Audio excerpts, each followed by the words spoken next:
This is Mike Dilke with the Relaxback UK show on UK Health Radio, your global real feel-good radio station. On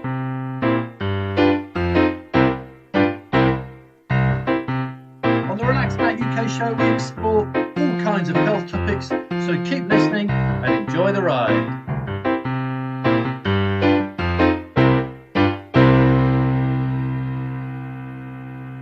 Hi, and thank you for joining me, Mike Dilke, with the Relaxback UK show. This week, I chat with Dr. Callie Seaman of MedCan Support and Aqualabs about a recent conference on medical cannabis. There's a particular product called Bedrolite, which is a full plant extract of cannabis and is very effective for treating epilepsy in children. We talk about the different ways it can help people and some of the blockages that exist to people getting that help.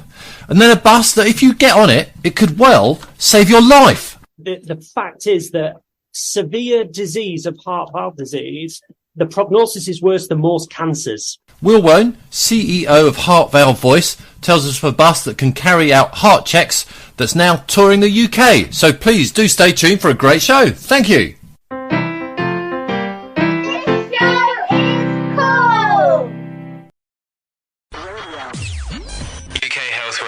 The station that makes you feel good.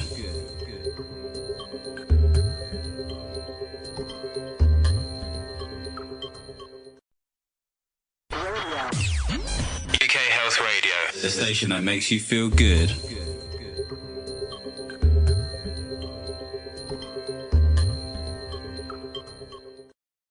Dr. Callie Seaman is an expert in medicinal cannabis, and she's been on the show 3 or 4 times in the past, so the first thing I did was just thank her for coming back on again. My pleasure. It's always a pleasure to speak to people who want to learn more about cannabis. Well, so on that theme, the topic is medicinal cannabis, and recently there's been a conference in London just a couple of weeks ago on this precise subject. So What was the objective of the conference? What went on? Well, so this was a little bit different to many other conferences that have happened surrounding the legal cannabis sector and the cannabis medicines. This was focused on the patients. There'd never really been an event that focused primarily on the patients. A lot of the other events have been around industry, how this industry can grow, but we wanted to bring the stories of the patients and how their experiences and give them a voice so that they felt that they were being listened to. Okay, I was going to ask, so lots of patients or potential patients attended? Yes, there was lots. There was lots that had come from the legacy market who had been using cannabis for many years. There were those that were actually having it prescribed in this country. There were also patients from Poland as well. We've got Canadian perspective as well, and the US perspective. So it was fantastic to see these people coming together to be able to not just network, make friendships as well, sort of come together to actually feel that they're not alone in some of their struggles and be able to maybe understand a little bit more from the doctors and industry, understand what industry are doing and why they have to do what they do as well. All right. Well, I definitely want to come on to chat about that in a moment, but perhaps you can just give a summary of the sorts of things, the sorts of problems that cannabis medication can help with for the patients. You know, what sort of ailments and suffering did these patients have? So there was a whole array of different issues. So one of the main ones is pain. Pain management is one of the really main issue that people will use cannabis for. And that can be from fibromyalgia, from MS, from arthritis. So it's used to help to actually treat the symptoms. Myself, I am epileptic, and it can also be used for epilepsy to help control seizures. And we had a number of families there with children who have been using cannabis very successfully for the controlling of seizures within children. And at the moment, that's been in the news a lot recently, hasn't it? Where kind of whole families' lives have been changed for the better because, well, they were in the situation where children were having to go into hospital after a seizure, after a seizure 2 or 3 times a month, and it was almost like a switch, and that they then stopped. Yes, and it's about seizure control. I mean, I will never say that cannabis is the silver bullet. I'm very much cannabis can help, and it is one of the tools. It's one of the tools we can use to help manage these things. So, me personally, I use it to aid with sleep. I use it to aid with the anxiety, as opposed to actually directly treating the epilepsy itself. Many other people will use it to help treat symptoms, as opposed to actually treating the condition itself. But there's a lot of evidence that also suggests that it does treat particular ailments like anti-tumor effects. When you've got the correct ratio of compounds there has been shown to be anti-tumor effects. So I don't want to say anti-cancer or cure cancer, but it certainly can help reduce the size of tumors. And some of the actual effects that I've seen has been absolutely amazing with this. But mainly, one of the biggest cohorts of patients is through pain, really. Okay. Right. So we had lots of patients there. What other sort of people attended the conference? Well, it was fantastic. We had a real array. So we had the usual doctors that came to the event and actually spoke on some of the panels, like Dr. Danny Gordon, who are experts in this area at prescribing. I'd like to have seen a lot more cannabis naive doctors there as well, just so that they were learning a lot more. But we also had a lot of licensed cultivation facilities there, understanding the patient's needs, listening to the patient's stories, understanding the problems with some of the supply chain and the issues they've been having with their medication.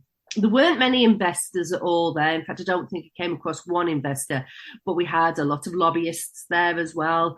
We had Hannah Deaking there speaking on a panel as a mother of Alfie Digley, a patient who uses cannabis and has one of the only NHS prescriptions in the country for full plant extract.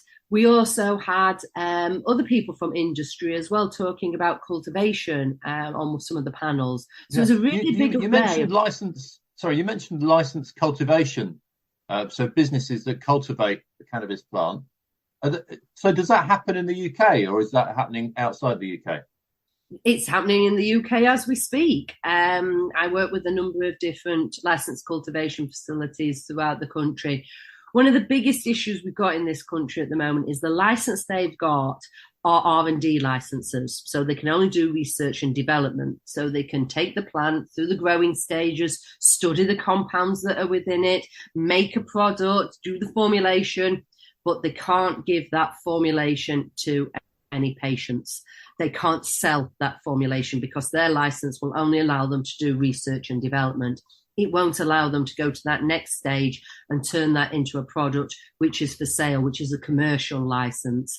So that's the UK. We've obviously got GW Pharmaceutical, which is now Jazz Pharmaceuticals, who produce Epidiolex and Sativex in this country, who are cultivating and have a commercial license, but they have a licensed product to market as well.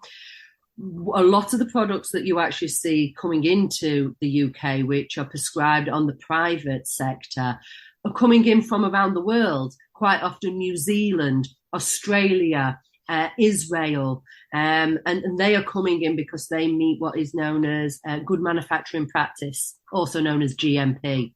And it's always good to explain these acronyms because this industry is all of them, MHRA, NICE, they go on and on and on.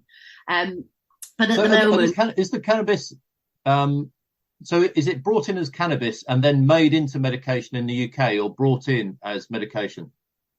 It's interesting how you say cannabis. So the medication, and the definition of kind of medication, you can use cannabis in many different forms. The form that people tend to relate to is the flower. And that flower is then turned into a cigarette or a joint or a spliff or whatever terminology the person has. And this is usually for the kind of recreational side. For medicinal purposes, smoking is not recommended because there's obviously issues with smoking and that having carcinogenic effects. So it's recommended that it's vaporized. So it's never actually burnt. It's heated to a temperature where the oil that is where all the concentrated cannabinoids are and all the terpenes that have the medicinal effects is vaporized off, and that can be then inhaled. Other methodologies, it can be turned into an oil. or a tablet or a suppository, and that goes through a processing means. So there is different kind of prescriptions that occur now. A lot of people have the flower prescribed, and then they will vaporize that. That kind of gives instant relief because the onset is very quick. It's usually within sort of 10 minutes, there's an effect that occurs. Whereas when you're taking it orally as a tincture, as an oil, that the time for its onset is a lot longer. It can be sort of 3/4 of an hour, but it lasts for a longer period of time. It has a kind Why of is that? Is that because the oil is more concentrated? There's that factor that it's more concentrated, and the fact that you're taking it orally and it's then processed through the liver. When you're vaporizing, you're inhaling and it's going in through the lungs, so it hits the blood-brain barrier a lot quicker. Straight into the bloodstream, yeah. Yes, but that effect doesn't last as long, so it doesn't pass through the liver. What happens with cannabis oil is when you take it orally, it then it's absorbed, sublingually through the mouth into the bloodstream, but it then goes through the liver and it's processed. The THC within it will be processed into another form, which is known as the 11-hydroxy form, which binds to the endocannabinoid system in a different way and has a different effect. So it has this kind of secondary effect that will last longer and feels very different. It's personally me, I don't like that effect, and I prefer vaporizing because of the way that it kind of feels. I don't enjoy the 11-hydroxy feeling to it. It's one of the hesitate to call it a side effect, but it's a side effect that I don't really like and do like to avoid that, because it's like a second wave and it can be quite heavy in the way it feels. But that's kind of the difference between the two. Now, cannabis will be imported as flower and then given to the patients as flower, but it can also be imported as an oil or imported as flower and then turned into an oil and then formulated into a product needed for the patients. Now, I've probably spoke about in previous episodes about full plant extracts and isolates and the differences. So when you've got the flower itself, you have all of the different cannabinoids that are there. And there's been recorded 147 different cannabinoids. And then there's the terpenes on top of that, which are what produce the smells of flowers. And these are also within that flower. And these all have medicinal effects to them. I've not even mentioned flavonoids or lignins or sterols or any of the other compounds that are in there as well. We'll just stick to terpenes and cannabinoids for now. So when you've actually got the flower, you've got everything there. It's a little bit like taking a cabbage. It's got everything. It's got all the vitamins in there. It's got all your vitamin A. It's got everything that you need in there. When you actually then extract the oil, you remove some of those compounds. So you've just got your cannabinoids in there and terpenes and some of the flavonoids and some of the compounds within a thick, dark, kind of tarry material. Right. This is what's known as full plant extract. And it's a bit like molasses. So it's got everything in there. And because all these compounds are together in different ratios, they work quite differently within the body and interact with one another to produce something known as the entourage effect. Now, within the pharmaceutical industry, they like an individual compound on its own because it makes studying it a lot easier. You know exactly that 10 milligrams of THC will have this effect, X, Y, and Z. It makes the graphs prettier. It makes research much easier to deal with. Well, actually, I think it makes research possible, almost. It does, yes.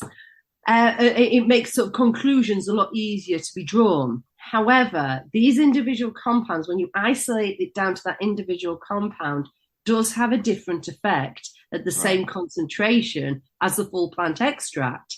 It has you often need to use a lot more. So there was a study done in Canada by Lewis Cole, Professor Evan Cole of the Toronto Neurological Centre. And he did this on children with refractory epilepsy. And he did this study on CBD, comparing CBD isolate with full plant extract CBD. And he found that he needed 6 times the amount of the isolate CBD to what you needed of the full plant extract to have those same effects to prevent seizures occurring. Now, the problem with him using those higher levels of the isolate, there were more side effects such as diarrhea that was involved with it, and other kind of side effects that were not, it was not beneficial to the patient, and they were actually finding there were problems coming with this. The full plant extract had the same effect on the seizures without all of those side effects as well. So for me, full plant extract is always going to be the better route to go.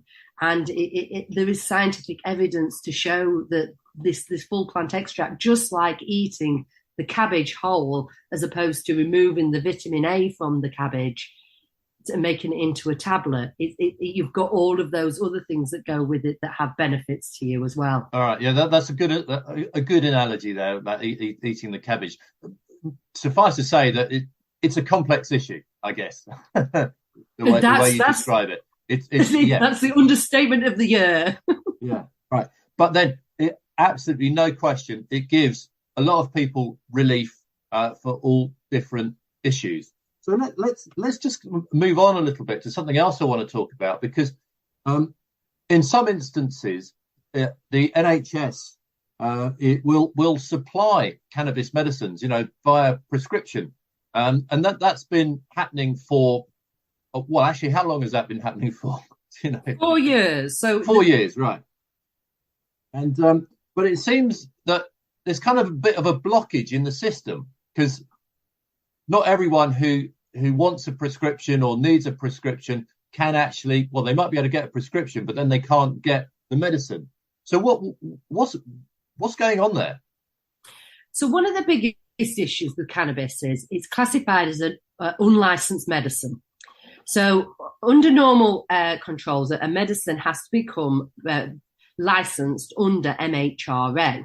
So it has to have gone through vigorous research. It has to go through efficacy trials. It has to go through toxicology trials. So all the relevant data that it's effective against a particular disease, so it can then be prescribed for that disease. And just to underline, this is a good thing, actually. This is yes. Is a very good thing. Yes, 100%. These kind of regulations are put in place to help protect us, but sometimes over-regulation can cause blockages. But this is just one of the issues.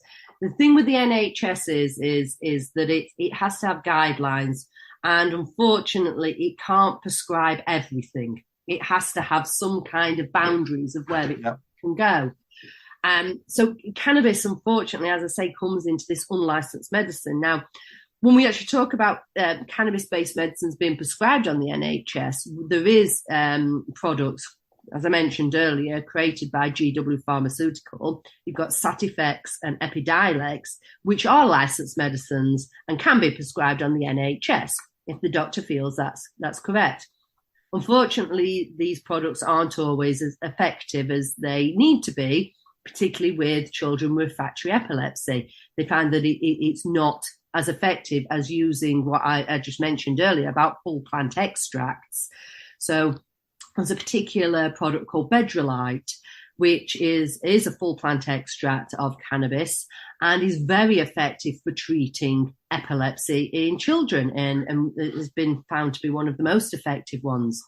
Now, unfortunately, that's an unlicensed product and full plant extract. So the NHS are quite wary of prescribing that. It's not that they don't prescribe unlicensed medicines, they just don't like to do that. It doesn't fit into that nice model. It doesn't tick those boxes.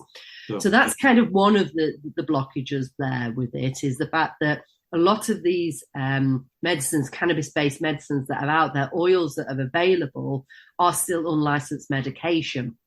You've then got the other factor of there's not enough clinical research which fits into the boxes that's been done in the UK. So there's lots of research being done outside of the UK. If we look towards Israel, we look towards Canada, we look towards the US. But unfortunately, the UK still doesn't recognise that as much as it would recognise it from, say, Oxford or Imperial College or some research institute within the UK. Okay. We've then got I have to say, it does sound a little short-sighted. You know, I'm sure these other places are good standing research institutions. Oh, 100%. The data is there. It's one of the reasons that's being given for why it's not being prescribed. There isn't enough research, but there is definitely. I mean, the increase in research, if you actually look, it going from next to nothing before 2018 to hundreds and thousands of papers being published now. We've got whole journals dedicated to cannabinoid medicine. I mean, it wasn't until the 1990s that the actual endocannabinoid system was discovered, and actually found that anandamide, which is one of our endocannabinoids that we actually, our endogenous cannabinoids that we produce, was discovered and identified. So it is a relatively new kind of system within the body. People are still very nervous of it, and researchers are still very nervous for getting involved with it as well. I think we've also got the other problem as well with the NHS. I think there's a fear of an opening of the floodgates. I think there's a bit of a fear of that if we prescribe it for one person, everybody will start demanding it. And I don't think that will happen. I think that there are cases where we've got children that need this medication, and with Medcan support, there's over 600 families involved with that. And the difference they see when they start using this product, they know that they're not going to cure their children's epilepsy. They know that this is just a tool. And they know that they still will have to use AEDs with that. That's anti-epileptic medication.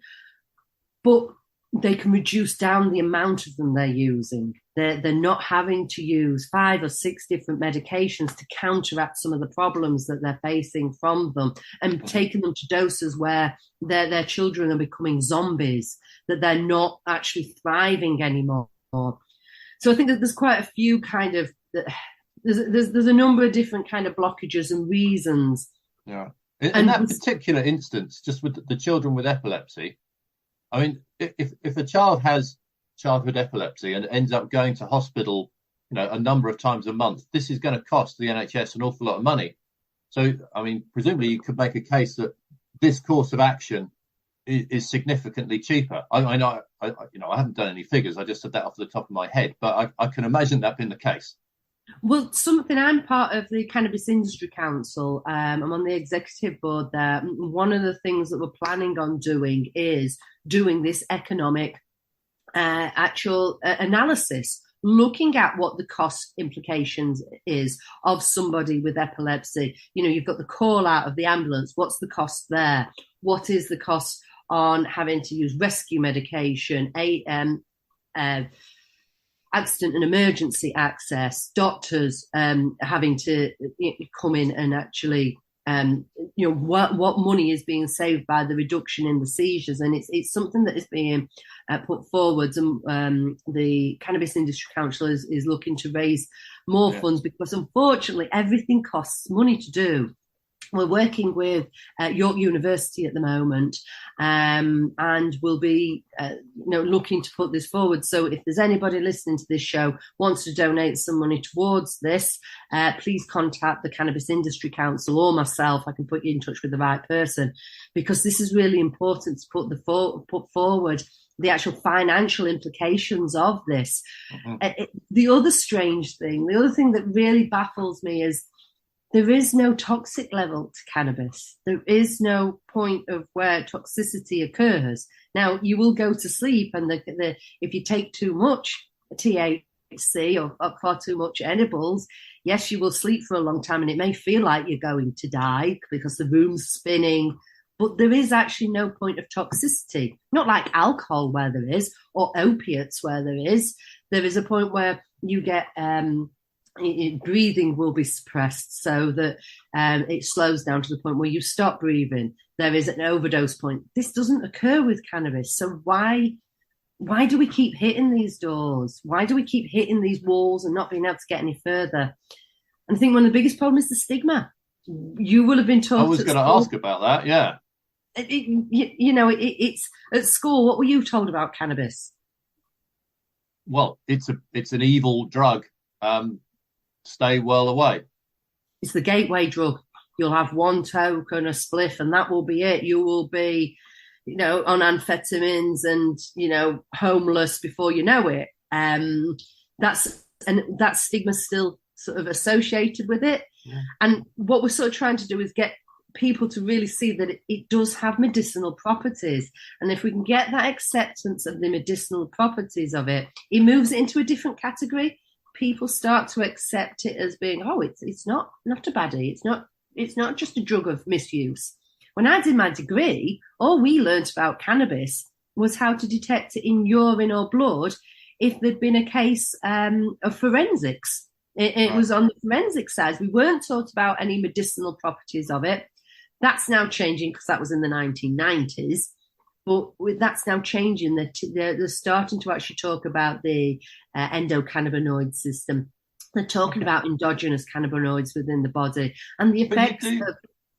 Sorry, I interrupted, but you do hear stories of it leading... Use of cannabis as a recreational drug can lead on to paranoia. People becoming quite paranoid as a side effect. Is that true, or is that just one of those stories you hear?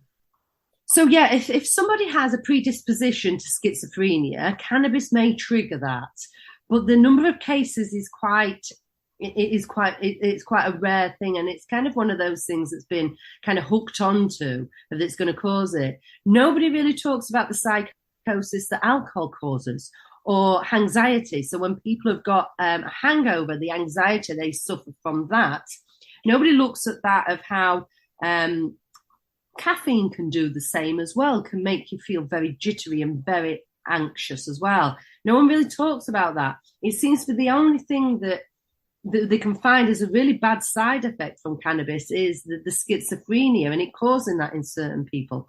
Now, if you don't know what you're actually taking, so if you've bought some cannabis from someone it's very, very high in THC, and there's a particular terpene in there, I know people with linalool, for example, will cause anxiety. If you don't know you've got a particular variety, a cultivar that is high in that terpene, and you're taking that, and then it triggers that's where the problems can come. So we need more transparency as well in what we're actually consuming. All right. So you had your conference a couple of weeks ago now. So I trust that it was a useful event, and you're already planning the next one, or if you're not already planning it, you're thinking when the next one might be. Well, how we timed it was we did it on the week when the law changed, Medicinal Cannabis Awareness Week. And 4 years ago, in 2018, the law changed so that cannabis could be prescribed. So we time it every year, and there's a lot of other events occurring over that period of time with webinars that PLE put on. And the success of this year's event, where we had between 200 to 250 people actually attend the event, exact figures were a little bit difficult because people were coming and going through the day. But we know that registered actually on Everbright, there was over 300. But you never know with people registering, and with it being a free event, we couldn't exactly say the numbers that arrived. But we are definitely looking to do it next year, early November. This year it was the 4th of November, which worked beautifully. And next year we're planning on doing that. And it's thanks to Drug Science, Mags Houston from Drug Science, and MedCan Support, Matt Hughes from that, who put all the effort, all the time into actually organising the event. And it was an absolutely amazing, well thought out, well organised event where everybody that attended came away feeling happy, feeling that they'd spoken to some really inspirational people. We just want to, continue that on next year, make it bigger and better, and hopefully get more information to patients and more new patient stories as well. Okay. So, well, in that theme, if people are listening to this and thinking, all right, I would like to find out some more information about medicinal cannabis, what the situation is, whether it could potentially help me, what are some good sources of information? So, if you are particularly interested in paediatrics and children, MedCan support's a really good place. There's a lot of information there about cannabis medicines, as well as adults, because I come from the adult perspective there. There's a lot of resources to start off there. Also, drug science is another good resource to actually start at. There's a lot of information on cannabis as a medicine there. You've then got the MCCS, which is the Medicinal Cannabis Clinician Society. So if you're a healthcare worker, so maybe as a nurse or a dentist or a doctor, a GP who just wants to know more, that's a really good place to start. And there's free courses on there as well. That's a really, really good place to kind of start if you're coming from that perspective, as opposed to the patient perspective. Sure. But all of those resources are fantastic places to start. Feel free to reach out to myself. I'm always here to help anybody who wants to know more information. And it may be a little bit more around a specific disease you want to know more about, or a specific condition, or how to just, understand the legal prescription route of getting a cannabis prescription. Okay. All right. So look, Kelly, I think this is very interesting and hopefully very useful for a lot of people. So many thanks for chatting. Thank you for having me today. It's a pleasure. And thank you for just allowing me to share this amazing plant and everything around it and try and get rid of the stigma. UK Health Radio, the station that makes you feel good.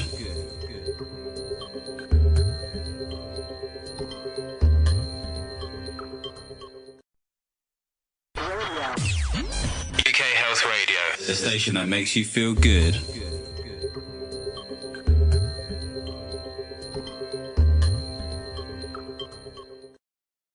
Heart valve disease is very serious and is really worth avoiding if you can. Will Woan is CEO of Heart Valve Voice, and he's organising a bus tour to help. I asked him what it was all about.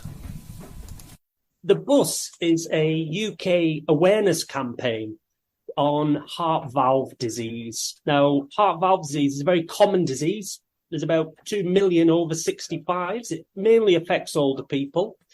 It's a very serious disease in the fact that the aortic stenosis, which is the most common form of heart valve disease, patients, about 50% of them will die within 1.5 to 2 years. So it's a really serious disease, and yet it's very treatable. There are many treatment options, early detection, you get treated and get back to a really good quality of life. So this bus is going up and down the UK and offering that early detection, that stethoscope check. All right, so a couple of questions there. Aortic stenosis, what is that in terms that I can understand? No problem. So your heart is like a pump. It's like your engine of a car. And inside there, you've got a series of chambers, and there are 4 valves. Now, your aortic valve is a really important one. And what happens over time, it can get a bit clogged up and a bit hard, and that doesn't pump the blood around the heart very well. And it can give you symptoms of breathlessness, a bit tired, a bit weary on exertion, a bit of chest pain. And what happens is a lot of people who are perhaps 55 onwards put that down to the natural signs of aging, and actually it's your heart not pumping the blood around the body well enough. So we've got to get people to recognize those symptoms and get their heart listened to. Okay. So the result could be, if you ignore these symptoms, like, a heart attack, and actually you're dead in 1 minute. Game over. Exactly. So the way in which we can identify that those valves aren't closing and opening effectively, we would hear blood regurgitating back into the heart or outside of the heart. And that is heard by a murmur. So a GP or a pharmacist can put a stethoscope check on there. And if he or she hears a second whooshing sound, we know that we need to get that patient quickly onto a pathway where we can look inside the heart with an echo to work out how severe this disease is and get them treated, because early detection means that you have a better outcome and actually you're less of a burden on the NHS. You can get treated quickly, you recover quickly, and you can get back to the great quality of life that you deserve. Okay, all right. And so, what is the treatment likely to be once it's been discovered by your bus? The problem's been discovered. Yeah, so my team are here in partnership with hospitals. So cardiac surgeons, cardiologists, and doctors will listen to the heart. We'll give them lots of advice and information to go and see their GP, to have that first proper detection and get referred to echocardiography. And we can help them on the way with that. So the message is really that get your heart listened to, and there are pathways there to get treated. Because sadly, the fact is that severe disease of heart valve disease, the prognosis is worse than most cancers. That's how serious the disease is. Okay, goodness. All right, so is there a particular problem at the moment? You know, are there more people wandering around with this problem and it hasn't been discovered than there have been in the past? Yeah, absolutely. Great question. And a recent study in the Open Heart Journal identified that there's nearly 300,000 over 55s with this severe disease. And actually, between now and the next 5 years, if we don't find those patients, that would equal to about 35,000 people dying every year. That's how serious we say this disease is. And I know a lot of listeners will be saying, well, I can't get to my GP. And our message is clear. You must insist, if you see those symptoms in yourself or a loved one of breathlessness, tiredness, dizziness, bit of chest pain, insist that you get a stethoscope check. Take information with you about how those day-to-day activities are slowing you down and making life difficult. Because, again, it is such a treatable disease. You can have surgery for younger patients, but there's also transcatheter therapy where we can go in through the groin, the patient's awake, and we can replace the valve. And in many cases, the patient will go home the next day. Wow, that sounds fantastic. So just say that again. So that's a heart valve replacement under a local anaesthetic. Absolutely. I've been into the lab to watch these amazing NHS clinicians replace a valve. The patient's awake, talking. They'll go back to a ward, so not necessarily needing to go into any kind of critical ward.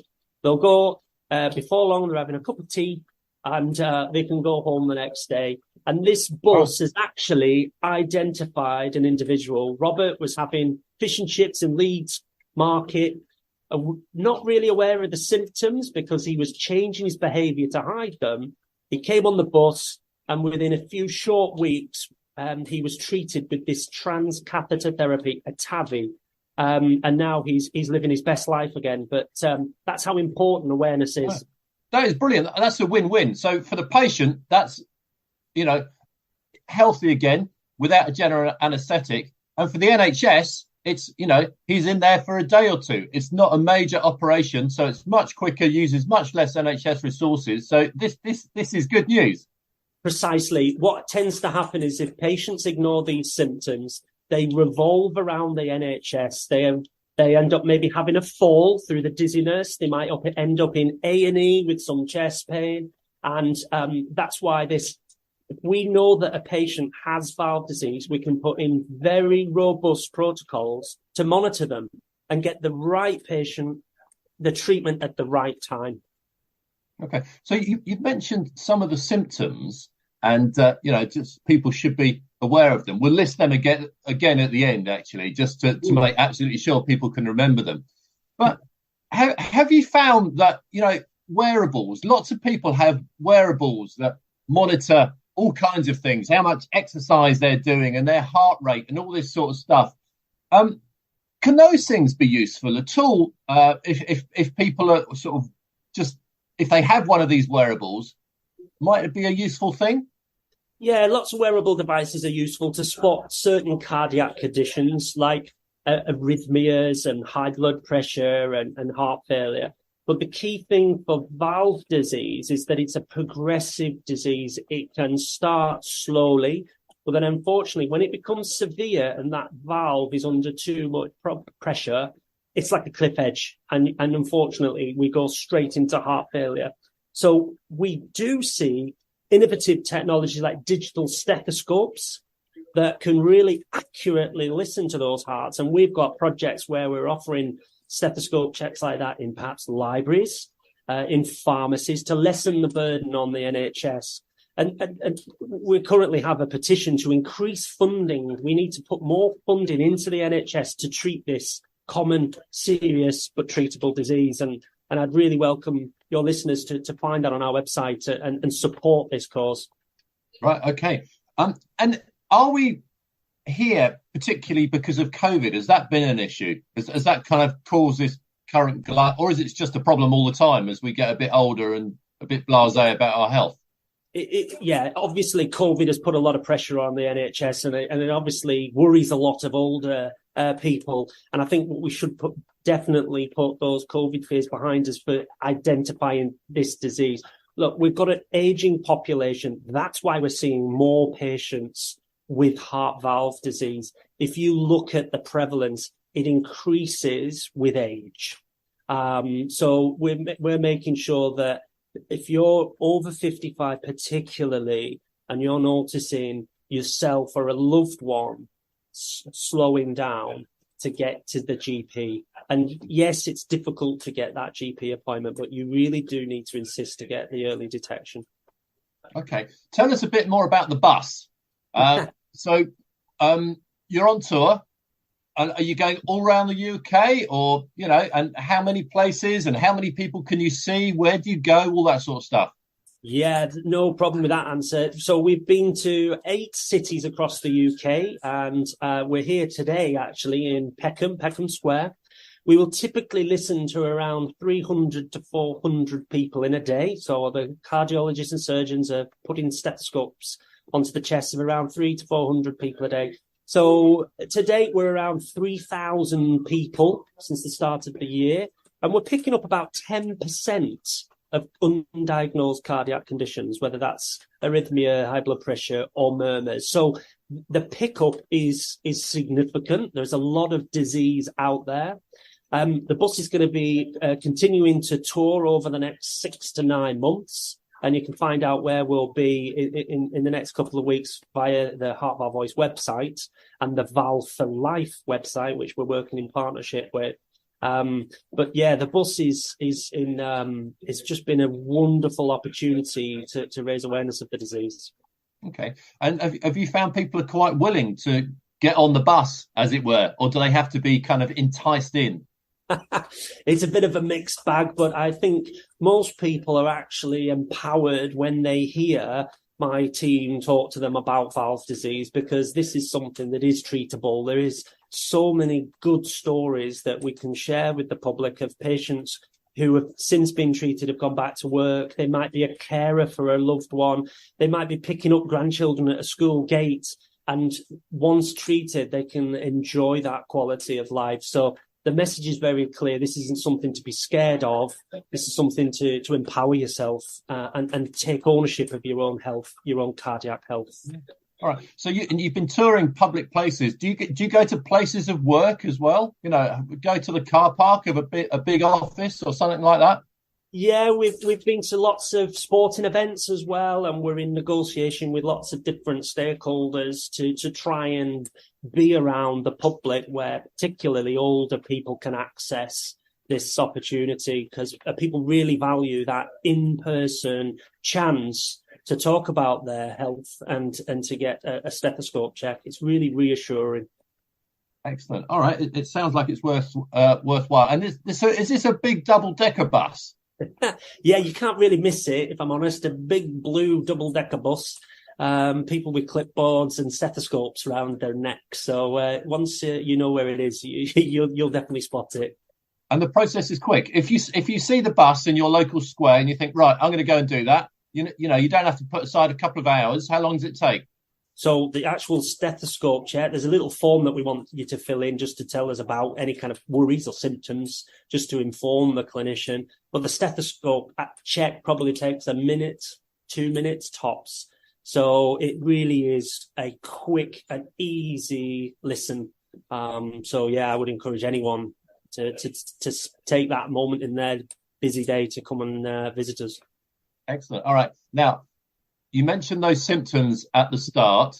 Mention them again, that if people feel like they're suffering from them, they really need to do something about it. Either get on your bus or make an appointment to see the GP. List those symptoms now slowly so people can really remember them. What I want people to do is to think slow. If my day-to-day activities are starting to make me a little bit slow to do those activities, and that's shortness of breath, lightheadedness on exertion, feeling older than your age, a bit older and weary. If you have any of those slow symptoms, there can be a telltale sign of heart valve disease. Excellent. Right. Finally, just give us your website so people can see where the bus is. Yeah, so that's heartvalvevoice.com, and we're obviously on all the social media channels as well. So you'll find us there with a quick internet search. Great. Will, I think this is important stuff. So thank you very much indeed for chatting. No problem. It's a pleasure. Thank you very much to my guests on this week's show, and they were Dr. Callie Seaman of Medcan Support and Aqualabs, and also Will Wone, CEO of Heart Valve Voice. And of course, a big thanks to you for listening.